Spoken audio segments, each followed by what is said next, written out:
RS brothers లో ఆషాఢం KG sale మళ్ళీ మొదలైంది. మరెన్నో క్రేజీ ఆఫర్స్ ఖైదీ చేయండి ఆర్ఎస్ బ్రదర్స్. కొత్తపల్లిలో ఒకప్పుడు మూవీ చూసిన తర్వాత ఒక డిఫరెంట్ ఫీల్ అనేది కూడా వచ్చింది. అండ్ త్రూ అవుట్ రోల్ అనేది కూడా చాలా తక్కువ మందికి వస్తుంది. అండ్ మీకు ఆ క్యారెక్టర్ రావడం కానీ మీకు కానీ ఫనీకి కానీ ఎలా అనిపించింది? చేసేటప్పుడు కూడా నాకు తెలియలేదు అసలు అంత క్యారెక్టర్ అని కూడా నేను ఎక్స్పెక్ట్ చేయలేదు. ఫస్ట్ డే నేను వైజాగ్లో చూసా. పేరు ముందు బొంగు సత్తి అని అదే లేదండి, బేసిక్గా ఇంటి పేరే బొంగు, నా పేరు సత్యనారాయణ. స్టార్టింగ్ రావడమే నేను జబర్దస్త్కి వెళ్ళిపోయాను. రాకెట్ రాఘవ్ గారు సత్యనారాయణ బొంగు సత్యనే దాన్ని కట్ చేసి పెట్టేశారు. నాకు ఇండస్ట్రీ కాల్ వచ్చిన ఫస్ట్ ఫోన్ కాల్ 9 సంవత్సరాల క్రితం ఫోన్ చేసింది రాజేంద్ర గారు. ఓకే. ఆ ఫోన్ కాల్ నుంచి ఈరోజు ఇక్కడ కూర్చున్న వరకు. ప్రవీణ గారు ఫస్ట్ టైం డైరెక్టర్, ఆవిడతో ఎలా ఉండింది? తెలుగులో మాట్లాడంటే పని పిశాచి. ఆవిడ చేసే దాంట్లో ఎవరైనా కష్టపడ్డానికి వస్తే ఆవిడ చేసే దాంట్లో 5% చేస్తే ఆ ఫన్ బకెట్ది ఆ రోజుల్లో ఒక ట్రెండింగ్ టైప్. ఎన్ని ఎపిసోడ్స్ చేసింటారు? హర్షన్న అండ్ రాహుల్ శ్రీనివాస్ యాక్టింగ్ని దగ్గరుండి చాలా సూక్ష్మంగా చెప్పారండి. ఫస్ట్ రెమ్యునరేషన్ ఎంత? 500 అండి. ఊరి నుంచి వచ్చి 3 years అవుతుంది. అసలు నేను అందుకునేది లేదు. 3 సంవత్సరాల తర్వాత 500 నా చేతిలోకి వచ్చేసరికి నాకు తెలియకుండా నాకు కళ్ళని నీరు వచ్చేసాయి. Hi guys, welcome to I dream. నేను మీ చాణక్య. గైస్, కొత్తపల్లిలో ఒకప్పుడు అరే మూవీ చూసిన తర్వాత అయితే నాకైతే మస్తు ఫీల్ వచ్చింది. అందులో మాత్రం ఒక క్యారెక్టర్ మాత్రం అలా హత్తుకుంది అనమాట. మరి ఆ క్యారెక్టర్ చేసిన యాక్టర్ బొంగు సత్తి. అరే పేరు వినగానే బాగా ఉందనిపించింది కదా. సో ఆ పేరు మాత్రం తొందరలో బాగా గట్టిగా వినిపిస్తూ ఉంది. కామెడీలో కూడా అలాంటి టైమింగ్తో మనోడు చాలా వరకు బాగా పట్టేశాడు. ఇప్పుడు మనతో పాటు కూడా సత్తి ఉన్నాడు. మాట్లాడేద్దాం కొత్తపల్లిలో ఒకప్పుడు గురించి, మనోడు లైఫ్లో ఒకప్పుడు గురించి. Hi bro. Hi, thank you. Congratulations. Thank you so much అండి. ఫస్ట్ ఆఫ్ ఆల్ ఐ డ్రీమ్కి వచ్చినందుకు I feel very happy. I dream అంటే ఇది ఎప్పటి నుంచి నాకు డ్రీమ్. ఇది టీఎన్ఆర్ ఉన్నప్పటి నుంచి. సరే ఆయన ఎక్కడున్నా ఆయన ఆత్మశాంతి చేకూరాలి. ఇక్కడ కూర్చోవాలంటే ఒక అదృష్టం ఉండాలి, అది మాత్రం వాస్తవం. సో ఇక్కడ కూర్చోవాలని నాకు 9 సంవత్సరాలు బట్టి. అంటే మన ఐ డ్రీమ్తో కూడా మంచి అసోసియేషన్ ఉంది కదా. ఇంతకుముందు చేసా షార్ట్ ఫిల్మ్స్, అప్పుడు యూట్యూబ్ చేసేటప్పుడు అక్కడ చేశానండి. సో బేసిక్గా 2 విషయాలు ఉంటాయి. ఒక హీరో అనే దానికి ఇంటర్వ్యూ ఇక్కడ కూర్చోడానికి రెండింటికి అర్హత అనేది ఉండాలి కంపల్సరీ. బట్ ఇప్పుడు వచ్చిందని నేను కూర్చోలేదు. బట్ సిచ్యువేషన్ ప్రకారం అయితే ఇది ఒక అదృష్టమే. ఇక్కడ కూర్చోరంటే ఒక అదృష్టం, దానికి అదృష్టం ఉండాలి, దీనికి అదృష్టం ఉండాలి. సో ఇలా ఈరోజు ఫస్ట్ టైం కూర్చున్నా.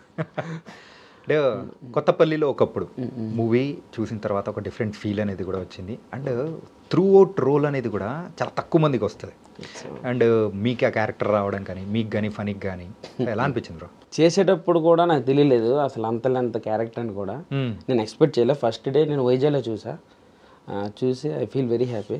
ఫస్ట్ ఆఫ్ ఆల్ ఈ ఆపర్చునిటీ రావడానికి నాకు ఫస్ట్ పంపించింది రాహుల్ శ్రీనివాస్, మా ఫ్రెండ్. తనతో సుమారుగా ఒక 150 దాకా చేసా వెబ్ సిరీస్, షార్ట్ ఫిల్మ్స్. తను అక్కడికి రిఫర్ చేస్తే త్రూ అలా అక్కడికి వెళ్ళాను. అక్కడికి వెళ్ళి ఆడిషన్ పెట్టి త్రూ అలా అనమాట, అలా లాక్ అయిపోయింది. లాక్ అయ్యి ఈరోజు మరి ప్రేక్షకుల మధ్యలో చూస్తూ ఉంటే ఎలా అనిపించింది? ఎందుకంటే ఇప్పటి వరకు వైజాగ్లో స్క్రీనింగ్ కానీ, హైదరాబాద్, విజయవాడ ఇలా మంచి పెద్ద సిటీస్లో స్క్రీనింగ్ అనేది కూడా జరిగింది. వాళ్ళ రెస్పాన్స్ ఏంటో కూడా అర్థమవుతుంది. మీకు ఎలా అనిపిస్తుంది? చాలా సంతోషంగా ఉంది. ఎందుకంటే యాక్చువల్గా వచ్చిన పనే ఇది. సో ఆ పనికి ఈరోజు ఇంత వేగవంతం పూర్తి అవ్వడానికి director and producer Praveena madam చాలా సహకరించారు. అట్ ద సేమ్ టైం సెట్లో కూడా చాలా వరకు అంటే ఒక ఆర్టిస్ట్కి ఎంత ఫ్రీడమ్ ఇవ్వాలి, ఎంత ఇవ్వాలి అనేది ఆ ఫ్రీక్వెన్సీ వాళ్ళకి వదిలేశారు. సో అది చాలా ప్లస్ అయింది. అట్ ద సేమ్ టైం ఆవిడ కూడా మంచిగా చూసుకున్నారే, చేశారు కూడా.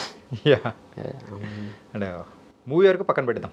ఇంతకు ఏంటి పేరు ముందు బొంగు సత్తి అని చెప్పి? అదే లేదండి, బేసిక్గా ఇంటి పేరే బొంగు, నా పేరు సత్యనారాయణ. స్టార్టింగ్ రావడమే నేను యాక్చువల్గా చెన్నై వెళ్ళిపోయాను. తెలుగులో కష్టమని చెన్నైలో ఒక 8 నెలలు తిరిగాను. ఒక 8 మంది డైరెక్టర్లు ఒక తెలియకండి ఇక్కడ నీకు వద్దు హైదరాబాద్ వెళ్ళిపో అంటే అటు నుంచి అటు అనుకోకుండా సడన్గా వచ్చేసాను. రావడంతో జబర్దస్త్కి వెళ్ళిపోయాను. రాకెట్ రాఘవ్ గారు సత్యనారాయణ బొంగు సత్యనే దాన్ని కట్ చేసి పెట్టేశారు. అది అలా స్క్రీన్ నేమ్ అయిపోయింది. దీనికి పెట్టింది రాకెట్ రాఘవ్ గారే. సత్య అనేది. సత్య అనేది. బ్రో ఈ 9 సంవత్సరాల ప్రయాణము అండ్ దాంట్లో ఈ మూవీ అనేది ఒక సంథింగ్ స్పెషల్. Yes, exactly. ఇంతకుముందు చాలా చేసున్నాను, కాకపోతే పెద్ద స్క్రీన్ మీద ఎంత పెద్దగా చేయడం అనేది నిజంగా స్పెషల్. ఒక స్మాల్ స్క్రీన్ ఇవన్నీ బోల్డ్ అని చూసినాం, వెబ్ సిరీస్ కానీ షార్ట్ ఫిలిమ్స్ సీరియల్స్ అన్నీ చేసుకుంటూ ఇప్పుడు బిగ్ స్క్రీన్ మీద ఒక కళ నిజమైన సందర్భం. కానీ ఎలా చెప్పాలంటే అంటే ప్రతి దగ్గర డే 1 నాకు ఇండస్ట్రీ కాల్ వచ్చిన ఫస్ట్ ఫోన్ కాల్ 9 సంవత్సరాల క్రితం ఫోన్ చేసింది రాజేంద్ర గారు. ఓకే. ఆ ఫోన్ కాల్ నుంచి ఈరోజు ఇక్కడ కూర్చున్న వరకు నేను చెప్పుకునే పేర్లు చాలా ఉన్నాయి. పేరునే చెప్పుకుంటే నాకు మరొక 9 గంటల ఇంటర్వ్యూ అవుతుంది. సో అందరికీ, ఎందుకంటే ఇది ఏ ఒక్కరితోనో వచ్చి నేను ఇక్కడ కూర్చోలేదు. ప్రతి ఒక్కరు ప్రతి ప్లేస్లో ఏదో రకంగా సహాయం చేస్తూ వస్తేనే ఈరోజు ఇక్కడ వరకు వచ్చాను.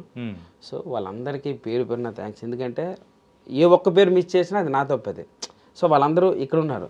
ఓకే. సో వాళ్ళందరికీ పేరున థ్యాంక్స్ చెప్పుకుంటున్నాను. వాళ్ళందరి కష్టం, వాళ్ళందరి ఫీడ్బ్యాక్. ఫస్ట్ ఆఫ్ ఆల్ నేను రైట్ చేస్తే చెప్పడం పక్కన పెట్టినా తప్పు చేస్తే చెప్పేవాళ్ళు ఎక్కువ మంది. సో అది నాకు ఇష్టం.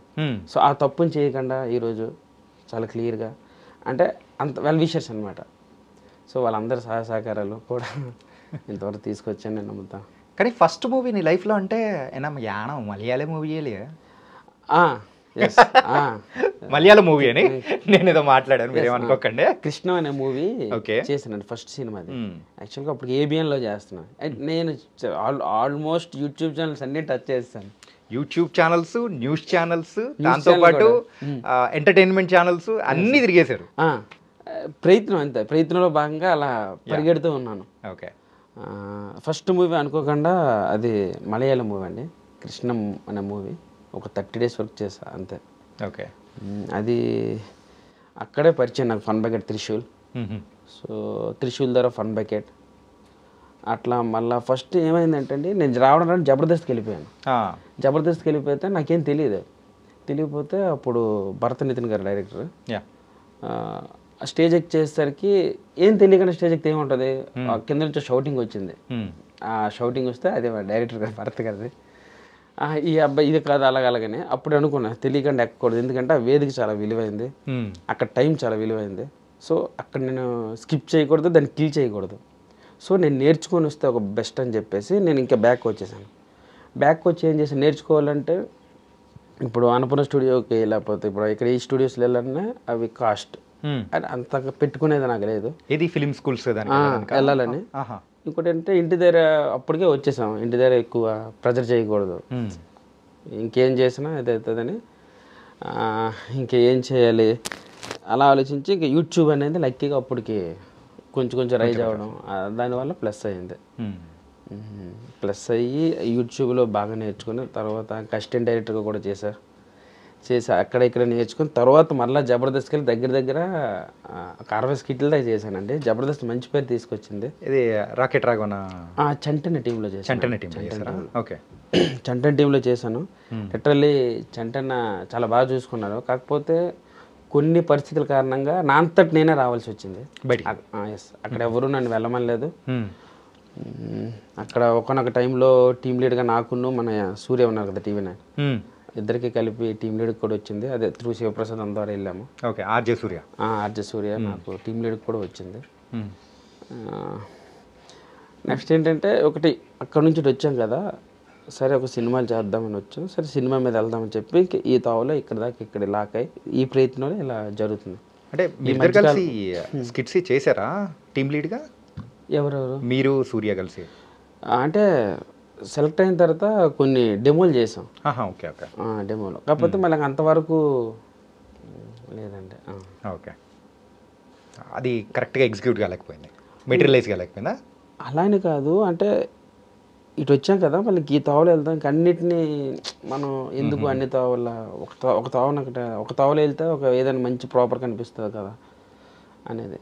తక్కువ ఎందుకు ఇప్పుడు కూడా మనకి అక్కడ డిపార్ట్మెంట్ కానీ మనకి ఇప్పటికీ సహాయం చేస్తారు. ఒక ఫోన్ కాల్ చేసినా ఏం చేసినా మళ్ళీ ర్యాప్ అయితే మెయింటైన్ చేస్తాను. ఉంది. సూపర్. చాలామంది కూడా బయటకు వచ్చిన తర్వాత కొంచెం ఎలాగా అనుకుంటారు, కానీ బయటకు వచ్చిన తర్వాత కూడా ఆ ర్యాప్ మెయింటైన్ చేయడం అనేది కూడా చాలా ఇంపార్టెంట్. చాలా తక్కువ మందికి మాత్రమే సాధ్యం. బెసిగిరి ఇక్కడ కూర్చోడం కూడా అదే ర్యాప్. లేదు ఏంటంటే ఆ మూవీ చూసిన తర్వాత కూడా అనిపించింది ఏంటంటే ఒక కామెడీ చేసి వెళ్ళిపోవడం అదొక ఎత్తు, కాకపోతే త్రూ అవుట్ ఉంటూ ప్రేక్షకులను నవ్విస్తూ అన్ని రకాలుగా వచ్చడం అనేది వేరనమాట. సో అది మీరు ఎర్న్ చేసుకున్నారు. ఎస్. అండ్ ఈ మూవీ విషయానికి వచ్చేటప్పటికి ప్రవీణ గారు ఫస్ట్ టైం డైరెక్టర్, ఆవిడతో ఎలా ఉండింది? చెప్పాలండి ఆవిడ దగ్గర చాలా వరకు ఎస్పెషల్లీ ఏమంటారు కదా హార్డ్ వర్క్, తెలుగులో మాట్లాడంటే పని పిశాచి అనే దానికి నిదర్శనం ఆవిడ. ఇంతకుముందు మనం అనుకునేటట్టు ఏంటంటే ఆవిడ చేసే దాంట్లో ఎవరైనా కష్టపడ్డానికి వస్తే ఆవిడ చేసే దాంట్లో 5% చేస్తే ఈవెన్ నేను ఆవిడ చేసినట్లు చేస్తుంటే ఈరోజు ఒక 4 years ముందు నేను మీ ముందు కూర్చునేవాడిని. అంత హార్డ్ వర్క్. పని అంటే పని అంతే, పనిలో పడ్డారు, ఎండ ఉండదు, వాన ఉండదు, అస్సలు ఇంకో థాటే ఉండదండి. అసలు అమెరికా నుంచి వచ్చారు, ఏసీ కారులో తిరిగి ఆవిడ ఎండను కూడా పట్టించుకోలేదు, అసిస్టెంట్ కూడా పెట్టుకోలేదు. అసిస్టెంట్ లేరా? పెట్టుకోలేదు. అంటే ఆవిడ చెప్తే వస్తారు, కానీ ఆవిడ అసలు ఫస్ట్ ఆఫ్ ఆల్ ఎక్కడ ఉన్నారో కూడా తెలియదు. ఈవిడే ఎట్టు చెట్టు అక్కడ ఏదైనా ఉంటే అక్కడ సర్దేయడం చేయడం షార్ట్ అది ఇది నిజంగా గ్రేట్ అండి. అసలు యాక్చువల్గా నాకు ఈరోజు ఇంత గొప్ప అవకాశం ఇచ్చినందుకు ఆవిడకి ప్రత్యేకమైన కృతజ్ఞతలు. చాలా థ్యాంక్స్ అండి ప్రవీణ మేడం, మంచి అవకాశం ఇచ్చారు ఇందులో. అంటే థ్యాంక్స్ కన్నా గొప్ప పదని నాకు తెలియదు, అందుకని చెప్పలేకపోతున్నాను. మనస్తో ఎలా ఉంది ఫస్ట్ టైం హీరో గారు? హీరో గారు చాలా సెట్లో ఫస్ట్ ఆఫ్ ఆల్ ఉంటుంది కదండి, హీరో గారము మళ్ళీ మాట్లాడతాం, అసలు ఎక్కడ కూడా అదే లేదు. అక్కడ అయిపోయిన వెంటనే ఇక్కడ పక్క వచ్చి కూర్చేసి మాతో పాటు కూర్చుని సరదాగా మాట్లాడుకుని అలా కలిసిపోవడంతో ఇంకొద్ది ఈజీ అయిపోయింది ఆయనతో చేయడానికి. ఎరా రామకృష్ణ ఇది అదనేది బయట మాకు ఇచ్చేసారు ఆ ఫ్రీడమ్. ఓకే. సో అది కాబట్టి ఆన్ స్క్రీన్ మీద అంత సూపర్గా పండి. అవును. ఇంకోటి ఏంటంటే ఆయన కూడా అమెరికా నుంచి వచ్చారు కదండి, సో ఆయన కూడా చాలా కష్టపడ్డారు. అందులో ఒక 3 నెలలాగా ఉంటుంది. దానికోసం ఎంత హార్డ్ వర్క్ చేసి నేను చూసాను దగ్గరుండి, నైట్ కానీ ఆ మార్నింగ్ అవర్స్ కానీ. తర్వాత తను అంటే అదే పని మీద ఉంటారు అనమాట. ఇంకా రేపు ఉందంటే ఈ రోజు నుంచి అదే పని మీద ఉంటారు. సో అది చాలా నాకు నచ్చిన విషయం అదే. ఓకే. అండ్ ఈ మూవీలో ప్రేక్షకులు అంటే ఇంకా చూడని వాళ్ళకైతే మీరు చెప్పండి ఒకసారి, ఒక పర్టికులర్ సీట్లోంచి కదులుతారు అండ్ ఒక ఎగ్జైటింగ్ ఫీలింగ్ అనిపించింది మీకు పర్సనల్గా? ఎగ్జైటింగ్ అంటే ఆఫ్టర్ చెప్పొచ్చలేదు అంటే గడ్డివాం తర్వాత అయితే ఇంకా ఆడియన్స్ ఇంకా అలా స్టే అయిపోతారండి. ఆ టీజర్లో అయితే ఆ గడ్డివాం వెనకాల కథలు ఏంటి అని చెప్పేసి వాళ్ళలో మాట్లాడుకున్నారు అసలు. ఎస్, యాక్చువల్గా అంతేనండి. గడ్డివాం తర్వాత అయితే కొంచెం స్టే అయిపోతారు ఇంకా ఆల్మోస్ట్. గడ్డివాం కథలు, దాంతోపాటు రికార్డింగ్ డ్యాన్స్లు, అది కూడా బాగుంటుందిగా. అదేనండి. ఈ రోజుల్లో ఉన్న వాళ్ళకి ఆ రికార్డింగ్ డ్యాన్స్ అంటే ఏంటో తెలియదు, కానీ ఆ రోజుల్లో ఆ పీరియాడిక్ది చూపించడం. యాక్చువల్లీ నేను ఇంతవరకు రికార్డింగ్ డ్యాన్స్కి ఎప్పుడు వెళ్ళలేదండి. వెళ్ళదా? నేను కూడా వెళ్ళలేదు. యాక్చువల్లీ మా సైడ్ అటు ఉంటాయి కదా, శ్రీకాకుళం సైడ్ ఎక్కువ వేస్తారు. కాకపోతే నాకు ఇంట్లో అంత ఫ్రీడమ్ లేదులేండి. అనుకోకుండా ఒకరోజు దానికి కూడా ట్రై చేసాను వెళ్దామని. వెళ్తే ఇంకా మా ఫ్రెండ్ వాళ్ళు మాయ వచ్చాడు. మాయ రావడంతో మేము ఇంకా వెనక్కి వచ్చి అది కూడా లేదు, ఎప్పటికీ తెలియదు ఎలా ఉంటుందో. ఓకే. అయ్యో, యాక్చువల్గా అది ఒక ఎక్స్పీరియన్స్ అంతే. వాట్ ఈజ్ వాట్ ఏంటని తెలుసుకుందామని ఆ ఎక్స్పీరియన్స్ అనేది ఇంకా ఫేస్ ఇప్పుడు చూద్దామంటే ఇంక ఎక్కడ ఉండవు, కనుమరుగు అయిపోయి. పర్లేదు బ్రో, మూసుకేసుకొని పోదాం పదండి ఎప్పుడన్నా అయితే ఉంటే. అయ్యో. ఓకే. ఇది ఫన్ బకెట్ చేశారు. ఆ ఫన్ బకెట్ది ఆ రోజుల్లో ఒక ట్రెండింగ్ టైప్ ఏంటంటే, రీల్స్ అంటే ఇప్పుడన్నా మనం ఫేమస్ అయ్యాయి, కానీ రీల్స్ రాని రోజుల్లోనే ఆ రోజుల్లో మాత్రం సూపర్గా వచ్చాయి. ఎన్ని ఎపిసోడ్స్ చేసి ఉంటారు బ్రో? ఫన్ బకెట్లో దగ్గర ఒక 150 ఎపిసోడ్ వరకు చేశానండి. 150 ఎపిసోడ్స్ వరకు. బేసిక్గా స్టార్టింగ్ ఫండమెంటల్లో హర్షన్న అండ్ రాహుల్ శ్రీనివాస్ యాక్టింగ్ని దగ్గరుండి చాలా సూక్ష్మంగా చెప్పారండి. ఓకే, నేర్పించారు మీకు. Yes, thank you Rahul Srinivas and హర్షన్న. సో వీళ్ళిద్దరు ఇచ్చే ఫీడింగ్ వల్ల కొంచెం బయట కొంచెం ఆ జర్నీ అలా కొనసాగుతుంది. ఏంటంటే అక్కడ మనం స్టార్టింగ్ ఆఫ్ ద కెరియర్లో నేర్చుకున్న పాఠాలు అది మనకు లైఫ్ లాంగ్ బాగా ఉపయోగపడుతుంది. ఆ జబర్దస్త్ వరకు దిగిపోయిన తర్వాత మళ్ళీ తెలుసుకొని మళ్ళీ జబర్దస్త్ నుంచి నాకు ఫోన్ వచ్చిందండి. ఓకే. ఇది ఫన్ బకెట్లో కొంచెం అవన్నీ చేసి వైరల్ అయ్యి ఫన్ బకెట్ ఒక టీం ఇచ్చారు. సో ఆ టీం ఇచ్చేసి అంటే ఆ తర్వాత ఆ టీంలో కొంచెం కొంతమంది బిజీగా ఉండటంతో టైం సెట్ అవ్వక కొంత బయటికి వెళ్ళిపోయి అందులో నుంచి నేను వెళ్ళిపోయిన తర్వాత చంటన్ దగ్గరికి వెళ్ళాను. ఓకే. అలా అనమాట. ఈ కోస్టార్గా వాళ్ళ ఆ టైంలో భార్గవి ఉన్నదా? ఉన్నారు సార్. యాక్చువల్గా మా టీంలో తను కూడా ఉన్నారు. ఓకే. సో ఇప్పటికి ర్యాపో ఉన్నారా, టచ్లో ఉన్నారా? లేదు సార్. ఓకే. ఎంత బ్రో ఆ రోజుల్లో రెమ్యునరేషన్ ఫన్ బకెట్లో మీరు తీసుకుంది? కానీ నేనండి 1500 తీసుకున్నానండి పర్ డే. అంతే. Per day 1500. మీ ఫస్ట్ రెమ్యునరేషన్ ఎంత? 500 అండి. 500? దేనికి బ్రో అసలు? అసిస్టెంట్ డైరెక్టర్గా చేశాను. ఏ మూవీకి? నేను మూగు మనసులో అనే ఒక సీరియల్కి ఫస్ట్ అసిస్టెంట్ డైరెక్టర్గా వెళ్ళానండి. ఓకే. ఓకే. చేసి ఫస్ట్ డే నాకు ఎప్పటికీ గుర్తు, నేను ఊరి నుంచి వచ్చి 3 years అవుతుంది. అసలు నేను అందుకునేది లేదు. ఇంకా నేను ఖర్చు పెట్టేదే, నేను అంతకుముందు జాబ్ చేసి వచ్చేసి అదంతా ఖర్చు పెట్టేదే ఉంది. ఫస్ట్ టైం ఆ 500 తీసుకునేటప్పుడు 3 సంవత్సరాల తర్వాత 500 నా చేతిలోకి వచ్చేసరికి నాకు తెలియకుండా నాకు కళ్ళని నీరు వచ్చేసారు. ఓకే. ఇంతకు 500 ఖర్చు పెట్టారా? అట్లా దాచిపెట్టుకున్నారు? ఉంది. ఫస్ట్ అమ్మ ఇచ్చిన 500 ఉంది, 500 ఉంది. ఏంటి వచ్చేటప్పుడు అమ్మ ఇచ్చి పంపించారా? అమ్మ అంటే అప్పుడు అంటే నార్మల్గా నేను ఇక్కడికి వెళ్తున్నాను అదే ఇంట్లో చెప్తే పంపించలేదు. చెప్పకుండా వచ్చేసావా? ఇంకా మరి ఆప్షన్ లేదు కదండి. అంటే ఫస్ట్ ఆఫ్ ఆల్ నేను ఐటీడీలో జాబ్ చేసేవాడిని. జాబ్ చేసుకొని ఇక్కడికి వచ్చేసాను. సో జాబ్ మానేసి వస్తున్నామంటే ఇంట్లో ఎవరికైనా ఉంటుంది కదా. యాక్చువల్గా ఇక్కడికి వస్తే ఏంటనేది గ్యారంటీ ఎవరు ఇవ్వలేము. సో ఇక్కడికి వచ్చినప్పుడు ఫిక్స్ అయిపోయాను. సరే వెళ్తే ఒక మంచి సౌండ్ ఇంటికి వెళ్ళాలి, లేదంటే నాతో అయిపోను అనుకుని వచ్చేసాను. సో అలా అమ్మిచ్చిన 500 ఉంది, ఆ రోజు ఫస్ట్ తీసుకున్న 500 కూడా ఉంది. ఓకే. అంటే సీక్కుల నుంచి వచ్చిన కుర్రోడు ఇప్పుడు సినిమా ఇండస్ట్రీలో ఒక అడుగులు వేసుకుంటూ వెళ్తున్నావు. ఎట్లా అనిపిస్తుంది బ్రో? ఎక్కడ స్టార్ట్ అయింది, ఎట్లా వెళ్తుంది, ఏంటి అనేది? యాక్చువల్గా ఈ థాట్ అనేది నాకు 9th క్లాస్లో మా ఎన్ఎస్ టీచర్ రానప్పుడు స్టార్ట్ అయింది. రామకృష్ణ, రాజా, నేను ఒక విండో నుంచి వచ్చే ఒక చలికి కూర్చునేటప్పుడు, ఎండలో ఆ విండో నుంచి ఒక వెలుతురు వస్తుంది కదా క్లాస్లో, ఆ ఎండలో కూర్చునేటప్పుడు అనుకోకుండా ముగ్గురులో ఒక ప్రశ్న రైజ్ అయింది. అంతవరకు నాకు తెలీదు. నువ్వేమవుతావు ప్రశ్న రైజ్ అయితే అక్కడైతే నేను మనోడు ఇంజనీర్ అవుతానని, మనోడు ఏదో సమెక్స్ చెప్పారు, అది గుర్తులేదా, తను ఒకటి అవుతానని నాకు అడిగారు ప్రశ్న. అడిగితే నేను వెంటనే చెప్పలేకపోయాను నిజంగా ఏమవుతాననేది. 3 days నేను ఆలోచించుకున్నాను ఏమవ్వాలని. ఓకే. ఆ రోజు ఆలోచించి 3 రోజుల తర్వాత చెప్పా. అరే నేను ఇలాగా వాళ్ళతోనే చెప్పా ఫస్ట్. అరే నేను ఇలాగా కమెడియన్ అవుదాం అనుకున్నాను రా అన్నాను. కమెడియన్, యాక్టర్లో ఏమవుతావు, ఫ్రెండ్ అవుతావు, ఇది అవుతావు అన్నీ 3 రోజులు ఆలోచించుకున్నా. నేను కమెడియన్ అవుదాం అనుకున్నా, వాళ్ళతో చెప్పాను. తర్వాత ఇంకెవరితో చెప్తే ఇంకా ఏమైనా అంటే ఎవరికి చెప్పలేదు, ఇంట్లో అమ్మకి నాన్నకి ఎవరికి తెలీదు. ఓకే.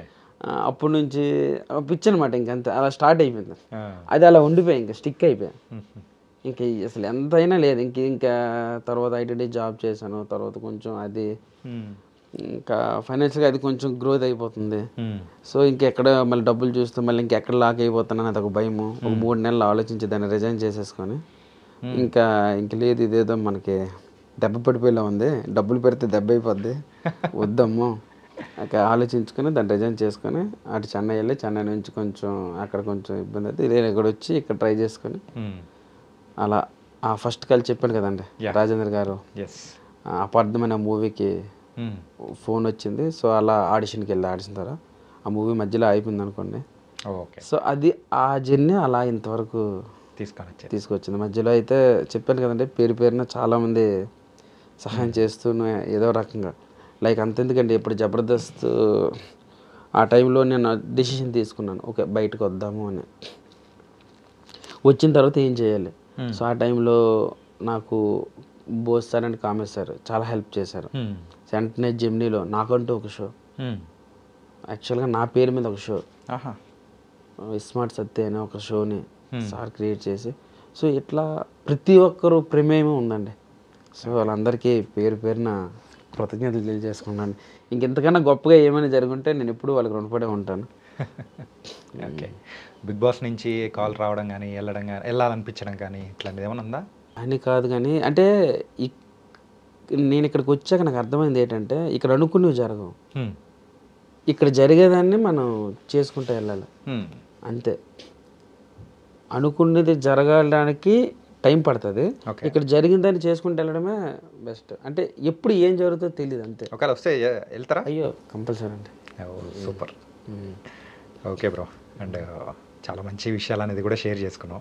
అండ్ చాలా మంచి క్యారెక్టర్ అనేది కూడా కొత్తపల్లిలో ఒకప్పుడు చేసావు. అండ్ మూవీ కూడా చాలా బాగుంది కాబట్టి so thank you so much. And all the very best future projects.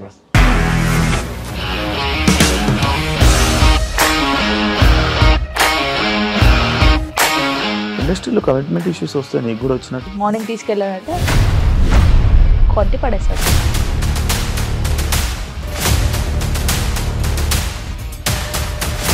ఒక్కళ్ళు కూడా చూడలేదు ఈ సినిమా అని చెప్పడానికి కూడా చాలా ధైర్యం కావాలి. అది నిజం కదా, దాంట్లో ధైర్యం ఏంటి? ఇది నెక్స్ట్ డే ప్లేట్ మార్చేస్తే తప్పు కదా. As of now we are comfortable this అని నేను అనుకుంటున్నాను. రష్మిక గారిది మీది ఒకే ఊరు అంటే కదా, నీకు కోపం వచ్చిందంటే బాగా తిట్టేత్తరా? తిట్టేద్దామండి. నిజంగా గేమ్ ని ఎలా చేంజ్ చేయగలిగారు? ఏపీఎస్ఎఫ్సి వాళ్ళకి 6 నెలల్లో నేను 6 లక్షలు కట్టా. బిజినెస్ చేయాలనుకుంటే it is as difficult as riding a tiger.